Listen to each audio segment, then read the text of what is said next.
अब त्यसै गरेर हामीसँग पार्टी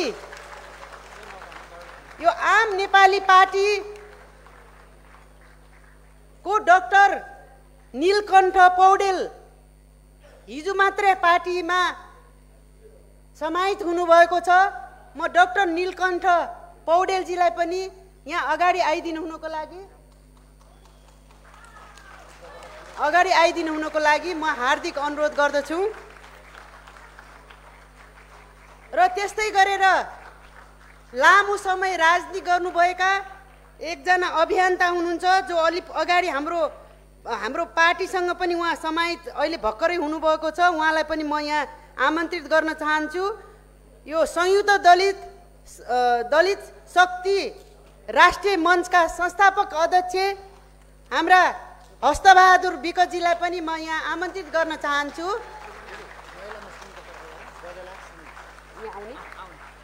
जेनजी हो,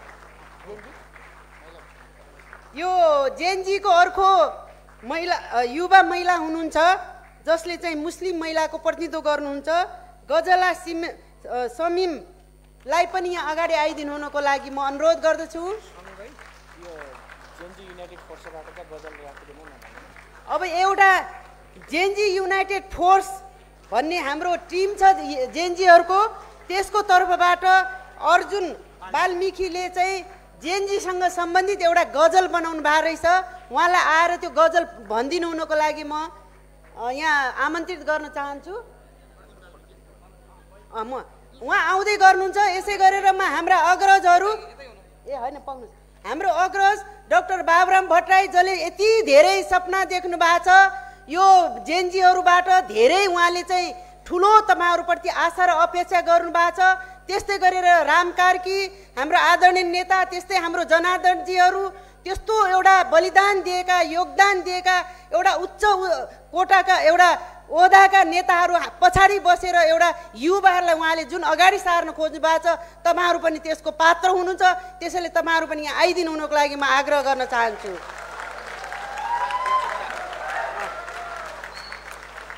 अब म ल भाइ अर्जुनजी ल छोटो गरौँ ल अर्जुनजीलाई मैले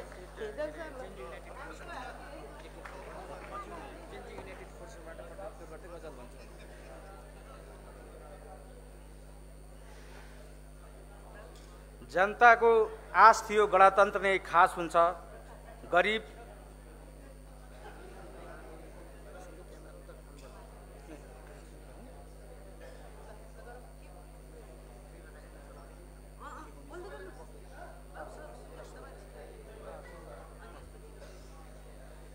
जनताको आश थियो गणतन्त्र नै खास हुन्छ, गरिब जनताको पनि खाने घाँस बाँच्ने बास हुन्छ।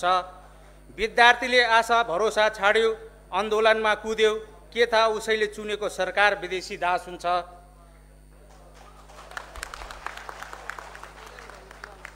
प्रगतिशील राष्ट्रिय अभियानलाई बलियो बनाउने सङ्कल्पका साथ उहाँ उपस्थित सम्पूर्ण नेता तथा कार्यकर्तालाई अभिवादन तथा सम्मान गर्दछु। अब प्रगतिशील कविता वाचन गर्न चाहन्छु। हामी जेएनजीका आवाज देश बदल्ने सक्ने हौं, विचारमा प्रगतिशील कदममा सास बोकेका छौं। हामी जेएनजीका आवाज देश बदल्न सक्ने हौं, विचारमा प्रगतिशील कदममा सास बोकेका छौं। हाम्रो सपना नयाँ, हाम्रो लक्ष्य स्पष्ट छ, नयाँ खोज्ने हृदयमा उज्यालो विश्वस्त छ। हाम्रो सपना नयाँ, हाम्रो लक्ष्य स्पष्ट छ, नयाँ न्याय खोज्ने हृदयमा उज्यालो विश्वस्त छ। प्रगतिशील राष्ट्रिय अभियान हाम्रो पहिचान, दिगो परिवर्तनको लागि उठेको जनआन्दोलन। हामी युवा जोश र जोशमा भरिएका, देशप्रेमका बाटामा सदैव अग्रसर हुने गरेका। समानता, अधिकार र शिक्षा हाम्रो शक्ति, दुरुपयोग भ्रष्टाचार विरुद्ध साहसिक भक्ति। समानता, अधिकार र शिक्षा हाम्रो शक्ति, दुरुपयोग भ्रष्टाचार विरुद्ध हाम्रो भक्ति। समाजमा बच्ने प्रत्येक सम्मान हो हाम्रो नीति, विकास र परिवर्तनको बाटामा कहिले नझुक्ने बानी।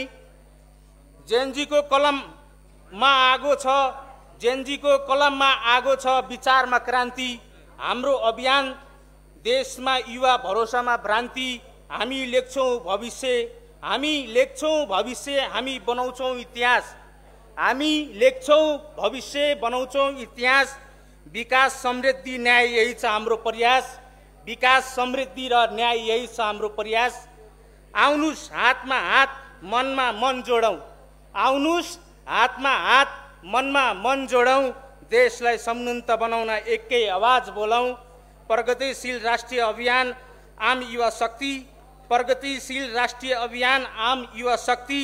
जेएनजीले लेख्छ नयाँ नेपाल युगीन नीति। थ्याङ्क यू, धन्यवाद।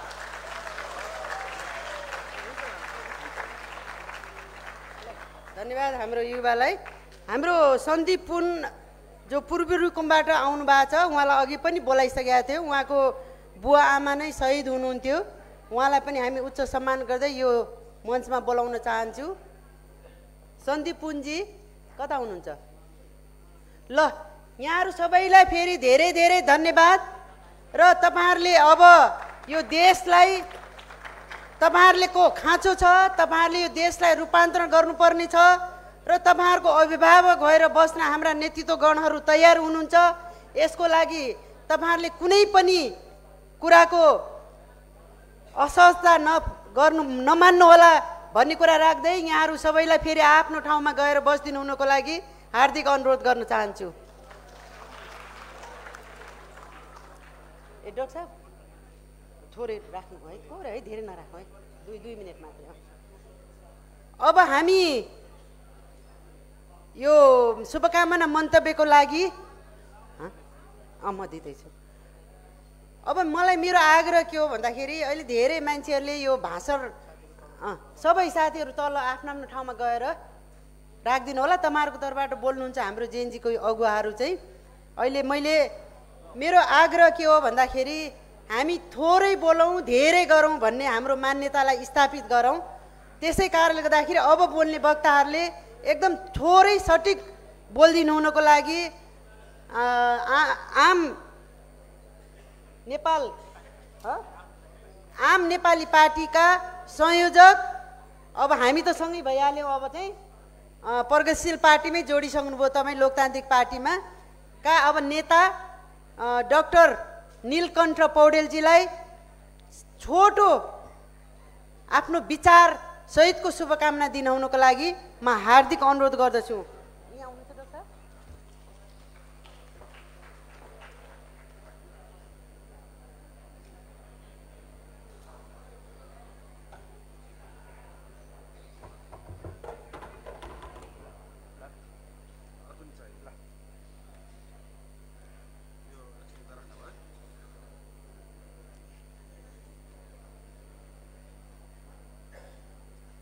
प्रगतिशील लोकतान्त्रिक पार्टी वृहत एकता घोषणा सभाको अध्यक्ष, विशेष अतिथि, सम्पूर्ण मित्र साथी, जेएनजी पत्रकार सबैलाई एकमुष्ट अभिवादन म नीलकण्ठ पौडेलको तर्फबाट।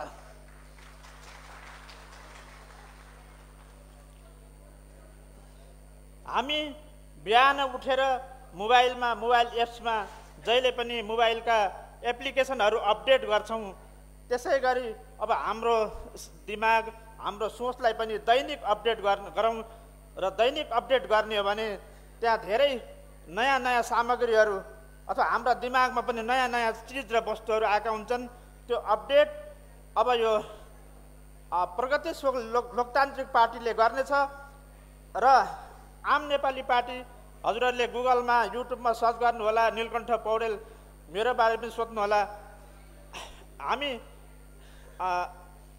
अपाङ्गता भएका व्यक्ति, ज्येष्ठ नागरिक, हामी आफैमा एउटा क्रान्ति र हामीले गठन गरेको पार्टीले पनि देशैभरि हामीले सङ्गठन बनायौँ। म त मेरो आफ्नो भन्नुहुन्छ भने व्यक्तिगत म 28 वटा देश पुगेँ भने यो पार्टीले अब हामीले एक्लै हुँदाखेरि त यत्रो काम गर्न सक्छौँ भने हामी अब यत्र थुप्रै पार्टीहरू मिलेर, समूह मिलेर, जेएनजी साथीभाइ मिलेर जुन आज हामी वृहत एकता भएका छौँ, यसले अब हामी ठुलो परिवर्तन गर्नेछौँ र देशलाई मात्र होइन विश्वको नेतृत्व हामी गर्नेछौँ। वैकल्पिक राजनीतिको अझ भन्यो भने हामी संस्कारको राजनीति हामी बसाल्छौँ। हामीलाई जेनजी पुस्ताहरूको माग पनि त्यही हो। जेनजी उमेर समूह मात्र होइन, यो विचारको क्रान्ति थियो त्यो। त्यस्तै अब आगामी दिनमा 10 वर्षपछि फेरि अथवा अर्को 20 वर्षपछि फेरि अरू कुनै विद्रोह नहुने गरी, कुनै आन्दोलन नहुने गरी सबै व्यक्तिहरू यहाँ त भाइरलहरूको पछि लाग्ने होइन। जस्तै अहिले अब जेनजी भनिराख्नु भएको छ, 10 वर्षपछि के अपाङ्ग भन्दै आउलान्। त्यस कारणले अहिले हामीले हाम्रा दिमागहरू, हाम्रा सोचहरूलाई अपडेट गरौँ, ताकि अब कहिले पनि विद्रोह हुन नहोस्, कोही मान्छे नमरोस्। हामी सबैका विचारहरूलाई समेट्ने गरी, सबैका सोचलाई समेट्ने गरी, सबैका कार्यक्रमलाई समेट्ने गरी हामी जनताको माझमा जानेछौँ। जनताको माझमा नगएको खण्डमा हामी स्वतः सल्लाहकार समितिमा कन्भर्ट हुनेछौँ। यो मेरो प्रतिबद्धता भयो। म यो प्रगतिशील पार्टीलाई र हाम्रो समूहले यो पार्टीलाई देशको पार्टी, प्रमुख विचारसहितको पार्टी, प्रमुख संस्कारसहितको पार्टी, वैकल्पिक पार्टी बनाउन हामी अथवा मैले सकिनँ भने म अहिले कार्य समितिमा रहनेछु भने, यदि सकिनँ भने म स्वतः सल्लाहकार समितिमा कन्भर्ट हुनेछु।